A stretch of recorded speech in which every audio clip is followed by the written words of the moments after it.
नमस्कार बच्चों।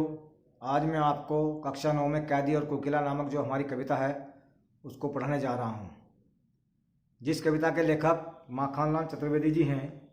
बात उस समय की है जब अपना देश गुलाम था और अंग्रेज हम पर बहुत अत्याचार करते थे।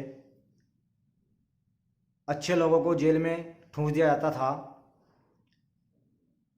इसी सिलसिले में एक बार माखनलाल चतुर्वेदी जी को भी अंग्रेजों ने कारागार बंद कर दिया। माखनलाल चतुर्वेदी ने अपनी वेदनाएं कोयल के माध्यम से कही हैं, तो आज हम इसका अध्ययन करते हैं। क्या गाती हो, क्यों रह जाती हो, कोकिल बोलो तो। क्या लाती हो, संदेशा किसका है, कोकिल बोलो तो। हे कोयल, तुम कारागार के ऊपर मंडराकर बार बार क्या गा रही हो? तुम मन की कौन सी गहरी बात कहना चाहती हो, जिसे बार बार कहते कहते रह जाती हो? तुम मेरे लिए क्या प्रेरणा लाई हो? कवि कोयल से प्रश्न कर रहा है। तुम मुझे क्या संदेशा देना चाहती हो? किस प्रकार के भाव मेरे मन में भरना चाहती हो? तुम यह प्रेरणा संदेश किस स्रोत से लाई हो? हे कोयल, तुम मुझे स्पष्ट रूप से समझाओ। आगे। ऊंची काली दीवारों के घेरे में, डाकू चोरों बटमारों के डेरे में, जीने को देते नहीं पेट भर खाना, मरने भी देते नहीं तड़प रह जाना। जीवन पर अब दिन रात कड़ा पहरा है, शासन है आतंक का प्रभाव गहरा है। हिम कर निराश कर चला रात भी काली, इस समय कलेमा मई जगी क्यों आली। यहाँ कवि माखनलाल चतुर्वेदी कोयल से प्रश्न कर रहा है। क्या कवि कह रहा है कि मैं यहाँ कारागृह अर्थात जेल में, यानी कि जेल की ऊंची और अंधेरी दीवारों के घेरे में मैं बंदी हूँ, यानी कि मैं यहाँ बंद हूँ। यहाँ डाकू चोर राहजन यानी कि राहगीरी करने वाले आदि जो खराब लोग हैं, दुष्प्रवृत्ति वाले लोग हैं, मुझे उनके बीच रहना पड़ रहा है।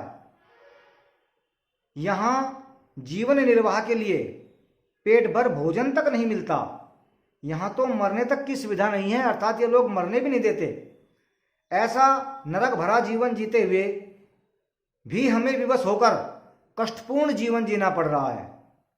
हमारे जीवन पर अंग्रेजों ने दिन रात कड़ा पहरा लगा रखा है। हमें कोई भी कार्य अपनी इच्छा से करने की सुविधा नहीं है, अर्थात स्वतंत्रता पूर्वक हम कोई कार्य नहीं कर सकते। सरकारी गुप्तचर यानी कि जो अंग्रेजों के गुप्तचर हैं, सिपाही हैं, वो हमेशा हम पर निगरानी रखते हैं। कवि कहता है, हे कोयल, यह शासन नहीं घोर अन्याय चल रहा है। ऐसा लगता है मानो चारों ओर घनघोर काला अंधेरा है और चंद्रमा भी गायब है, अर्थात रोशनी नहीं दे रहा है। रात भी घनी अंधेरी है। आशा और प्रेरणा के सभी केंद्र समाप्त हो चुके हैं। आली आली मतलब सखी। हे सखी कोयल, इस निराशा के क्षणों में तू क्यों जागकर औरों को जगा रही है? हे कोयल, कुछ तो बोलो। क्यों हुक पड़ी वेदना बोझ वाली सी, कोकिल बोलो तो। क्या लुटा मृदुल वैभव की रखवाली सी, कोकिल बोलो तो। क्या हुई बावली अर्धरात्रि को चीखी, कोकिल बोलो तो। किस द्वानल की ज्वालाएं हैं दिखी, कोकिल बोलो तो। हुक हुक का मतलब होता है कसक भरी आवाज। वेदना का मतलब है पीड़ा और मृदुल का मतलब है मीठा, कोमल, वैभव, समृद्धि, ऐश्वर्य। बावली का मतलब होता है पागल, है ना। अर्धरात्रि आधी रात को, द्वानल जंगल की आग और ज्वाला मतलब आग जो भड़क जाती है। तो कवि कहता है, हे कोयल, तुम्हारे कंठ से यानी गले से वेदना के स्वर वाली ऐसी गहरी हूक क्यों निकल पड़ी?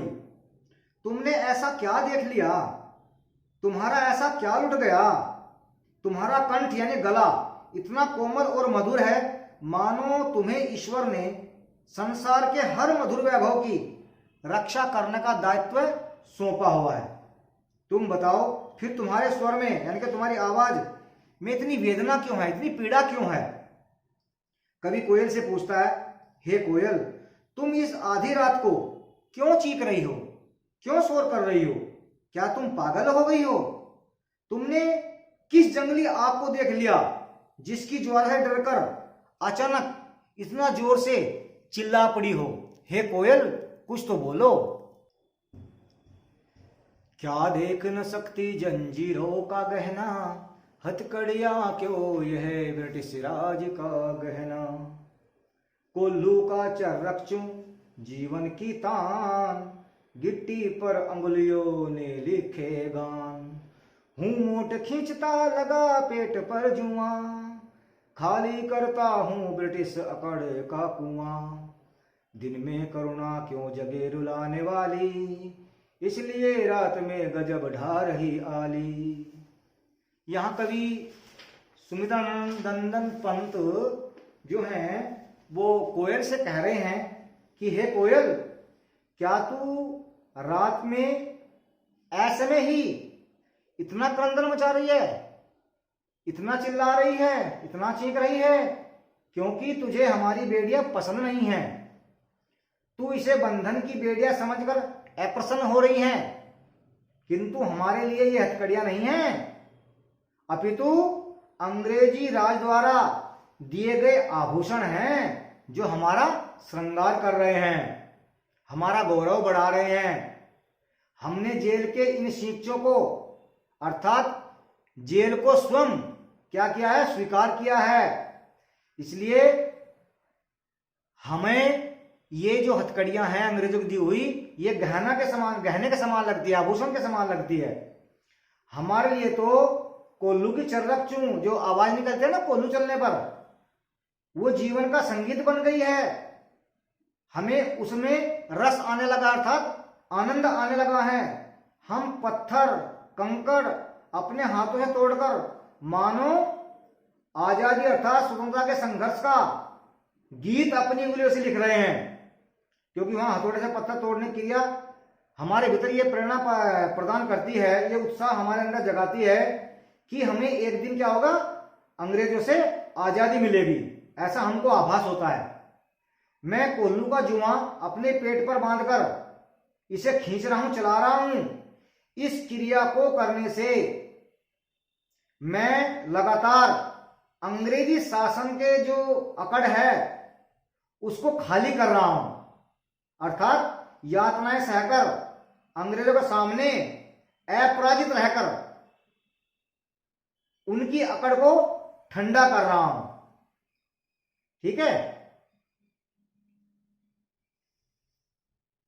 हे कोयल, अब मुझे समझ में आया कि तू क्यों रात में अपना मधुर स्वर हमें सुनाने आई है।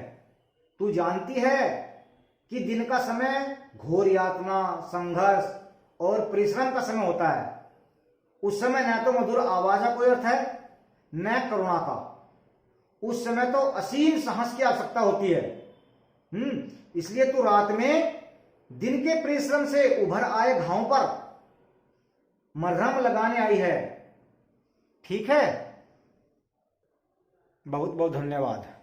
कवि प्रश्न करता है, क्या कहता है कि हे कोयल, अपने मुख से बोलकर स्पष्ट करो कि तुम इस शांत नीरव रात्रि में सारे अंधकार को बेधते हुए रुदन क्यों कर रही हो, अर्थात क्यों रो रही हो, है ना? इस शांत समय में अंधकार को भेदे रो रही क्यों हो, कोकिल बोलो तो। अर्थात हे कोयल, इस शांत वातावरण में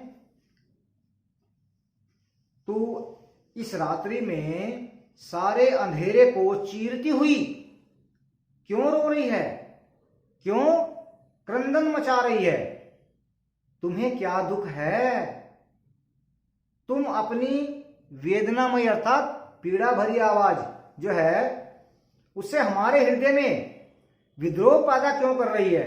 हे कोयल, कुछ तो बोलो। धन्यवाद।